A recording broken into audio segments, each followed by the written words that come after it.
অনেক বেশি ভোটে জিতবো বা জিতলাম, যদিও এখন পোস্টাল ব্যালট গোনা চলছে, তাও প্রায় 2-এর কাছাকাছি পৌঁছে যাবে বলে আমার বিশ্বাস।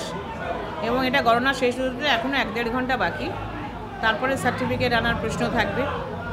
তা এর মধ্যেই আপনাদের শুধু জানাতে চাই যে বাংলার মানুষ কিন্তু মামাটি মানুষের পক্ষে এবং উন্নয়নের পক্ষে রায় দিয়েছেন, এটুকুই বলতে চাই। যেভাবে পদযাত্রায় আমরা দেখেছি হাজার হাজার মানুষ আমাদের হাত নেড়ে বা তারা সেভাবে শুভেচ্ছা জানিয়েছেন, সহযোগিতা করেছেন, বয়স্ক মানুষরা আশীর্বাদ করেছেন, তাতে আমি পরিষ্কার বুঝেই গেছিলাম দক্ষিণ কলকাতা থেকে বহু ভোটে আমরা জিতব। এবং সেটা আমাদের পৌর প্রতিনিধিরা থেকে শুরু করে আমাদের সমস্ত সহকর্মী ভাই বোনেরা থেকে শুরু করে সবাই প্রচণ্ড এই খাটুনির ফসল হচ্ছে এই বড় মার্জিনটা। সুতরাং আমি এই মার্জিন উৎসর্গ আমরা মানুষকেই করতে চাই, কর্মীদের করতে চাই, অবশ্যই মমতা বন্দ্যোপাধ্যায়কে করতে চাই।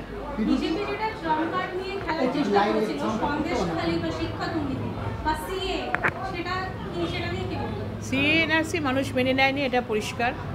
আর দ্বিতীয় কথা হচ্ছে সন্দেশকারী যে একটা সাধারণ নাটক ছিল এবং ওদের একটা প্রিপ্ল্যান ছিল আমাদের দলকে মেলাইন করার, সেটা মানে প্রকাশ্যে চলে আসার পরে সব ঘটনা মানুষ বুঝতে পেরে গেছে। সেই জন্যেই আমরা ওটা নিয়ে সেদিন থেকেই জানি যে এইভাবে বাংলার মহিলাদের ছোট করে তাদের অর্থ দিয়ে এইভাবে নাটক সেজে তৈরি করা, ধর্ষণের নাটক করানো, এটা বাংলার মানুষ খুব ভালোভাবে গ্রহণ করেনি। কারণ বাংলার মানুষের মেয়েদের, বিশেষ করে নারীদের একটা সম্মান আছে, সেই সম্মান তারা কিন্তু সবসময় তারা পেতে চায়।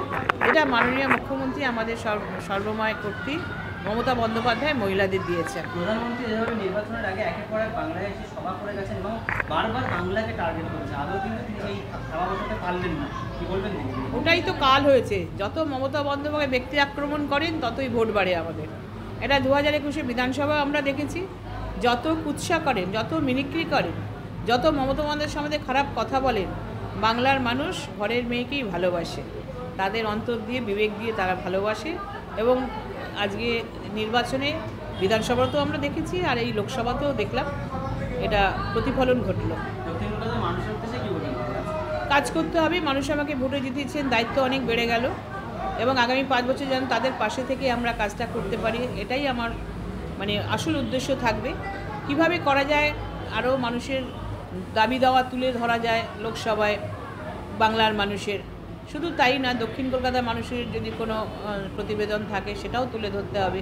বাংলার বঞ্চনার বিরুদ্ধে যেভাবে একপেশে একটা রাজনীতি হচ্ছে, ঘৃণ্য একটা রাজনীতি চক্রান্ত হচ্ছে, তার বিরুদ্ধে লড়তে হবে। কারণ বাংলার মানুষের টাকা মমতা বন্দ্যোপাধ্যায় তার কোষাগার থেকে মিটিয়ে দিয়েছেন, প্রকল্পটা কিন্তু কেন্দ্রের সরকারে কাজ করেই নিয়েছেন, পয়সা দেয়নি। এর জন্যই মানুষ জানেন যে তাদের একমাত্র অভিভাবক ছাতার মতো আছেন মমতা বন্দ্যোপাধ্যায়, তাকেই মানুষ আশীর্বাদ করেছে।